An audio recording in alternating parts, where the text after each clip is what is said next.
Alors, je vais vous parler d'un sujet d'actualité, la transition énergétique. L'énergie étant un sujet très important à mes yeux, puis je pense aux yeux de beaucoup de gens. Donc là, j'ai fait un listing de toutes les sources d'énergie qui sont à notre disposition.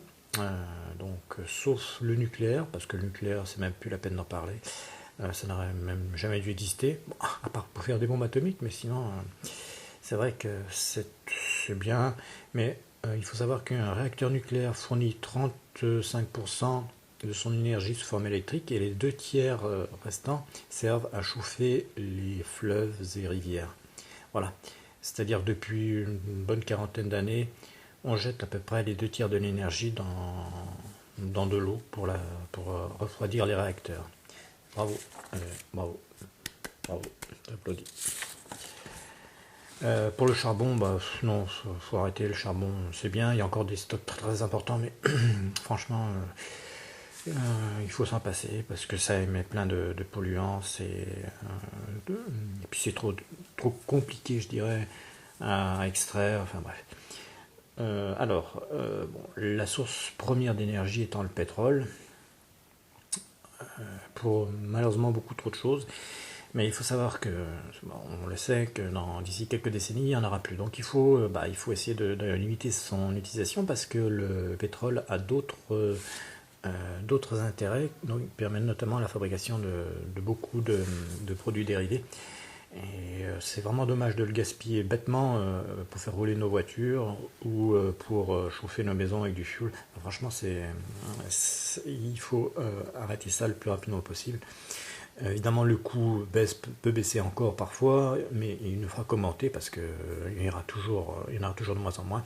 C'est un émetteur massif de CO2, c'est non renouvelable, donc vraiment, il faut arrêter ça le plus vite possible. Le fuel, c'est un dérivé du pétrole, donc c'est pareil, ça émet du CO2, le coût n'ira qu'en augmentant et c'est non renouvelable. Bon, bref, il ne faut absolument plus utiliser le fuel pour le chauffage. Désolé pour ceux qui en ont, mais il va falloir changer.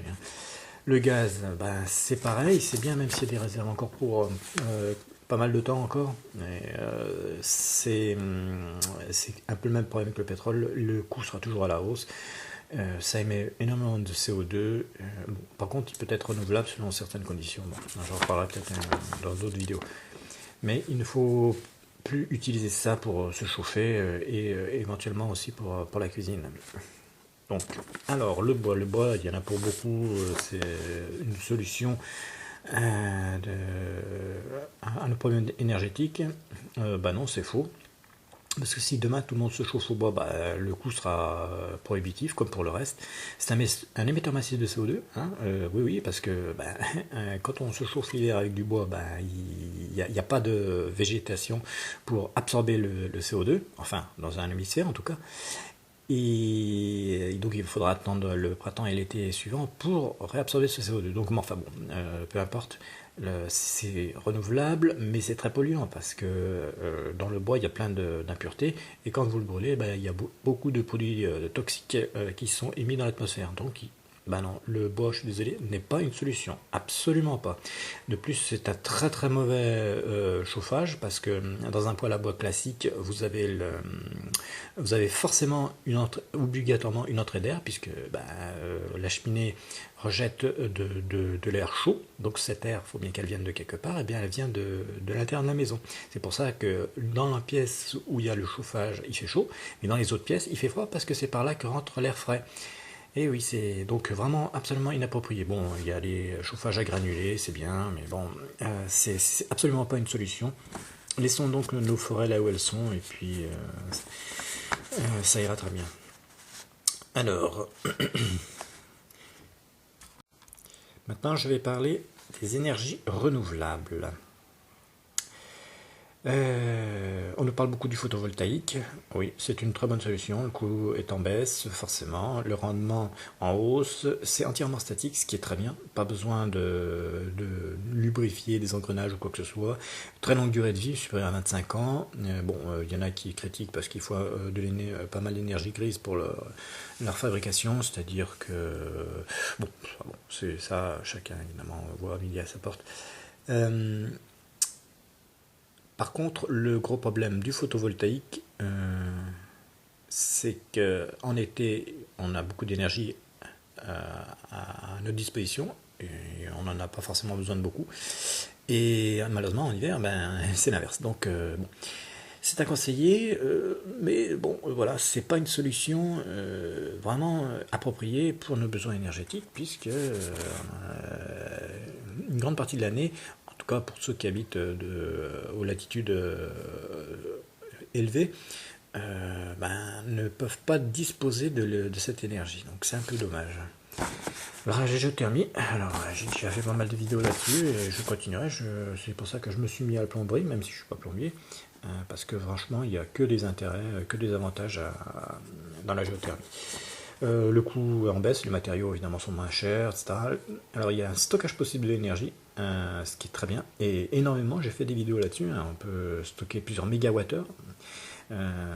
La très longue durée de vie de l'installation, si elle est bien faite, c'est forcément supérieur à 50 ans.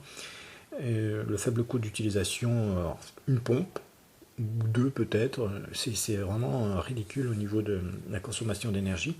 Il faut savoir qu'on peut avoir des coefficients de performance qui vont facilement de 5 à 10, voire plus, enfin bon, selon l'utilisation de ce qu'on en fait. L'énergie est disponible en permanence, et ça c'est crucial, ça, pouvoir disposer d'une énergie en permanence. Donc c'est à développer, et à développer de manière intelligente. Alors, pourquoi je vous parle de tout ça parce que, eh bien, ah oui, non, j'ai oublié, le plus important, l'éolien. Oh là là, c'est merveilleux l'éolien, on voit des éoliennes de partout. Maintenant, on en voit même en mer, c'est-à-dire qu'on n'emmerdait pas suffisamment les gens sur Terre, on va aussi emmerder les marins pêcheurs en mer. Bravo, bravo, bravo, bravo. Alors, le coût est élevé, très mauvais rendement, problème d'entretien, il faut les engrenages, etc. Tout ça. Nuisance sonore. Et oui, il y en a, ils disent non, non, t'avais pas de bruit, une éolienne. L'autre, t'as vu, on n'entend rien. Mais bien sûr qu'on n'entend rien, c'est des infrasons. Et forcément, on les entend pas, on les ressent. Et ça, c'est vraiment une nuisance pour la santé. Les gens qui disent que les éoliennes n'ont aucun impact sur la santé sont des menteurs. Ça cause des vibrations, donc c'est vraiment à proscrire dans l'état actuel de la conception des éoliennes, c'est très mauvais. Je dirais que le vent peut devenir une source d'énergie intéressante, mais pas sous cette forme, parce que ça ne va absolument pas. Bon, évidemment, l'énergie, c'est comme pour le photovoltaïque, c'est aléatoire, on ne sait pas quand il y a du vent, il peut y avoir des jours sans avoir de vent, et il faut être au bon endroit, bon, enfin, ça va pas du tout, ça. Je ne sais pas pourquoi est-ce qu'on développe ça. Ah si, c'est le business, c'est pour faire donner du travail aux gens et puis pour nous obliger à continuer à payer nos factures. Donc à proscrire absolument sous la forme actuelle. En attendant, une manière plus intelligente donc de récupérer l'énergie du vent. Alors en conclusion, vous allez voir, c'est là que tout devient intéressant. On ne parle jamais dans la transition énergétique des besoins réels. Alors, quels sont-ils pour un foyer? Eh bien voilà, le chauffage, l'eau chaude, la cuisine, machine à laver, tout ça c'est quoi? C'est de la chaleur. Où est-ce que c'est marqué qu'on a besoin d'électricité? Nulle part, on a besoin de chaleur. Alors on va faire du fioul pour faire de la chaleur, on va prendre du gaz, etc. Mais pourquoi prendre des sources d'énergie pour les brûler pour faire la chaleur? Utilisons directement la chaleur. Bon, d'accord. Et le réfrigérateur et congélateur, c'est le froid. Voilà. Et ça recouvre 90% de la facture énergétique d'un foyer. Alors, bon, évidemment, selon les latitudes. Évidemment, si on est à l'équateur, on n'aura pas les mêmes besoins. On aura besoin, au lieu d'avoir besoin d'un chauffage, on aura besoin d'une climatisation, ce qui revient un peu près au même. Donc, dans tous les cas, voilà sur quoi il faut se concentrer pour réellement avoir une transition énergétique utile à tout le monde et efficace. Bon, évidemment, on a nos appareils domestiques, télévision, etc., éclairage, qui, eux, consomment de l'électricité. Donc, il nous faut quand même de l'électricité pour pouvoir vivre dans nos maisons. Mais, alors, en conclusion, avec un système adapté, on peut donc couvrir 90% des besoins énergétiques d'un foyer 365 jours par an et totalement gratuitement. C'est le système que j'ai proposé dans la vidéo précédente, hein, où je demandais 700 millions de vues. Évidemment, je les aurais jamais, peu importe. C'était pour voir la réaction des gens.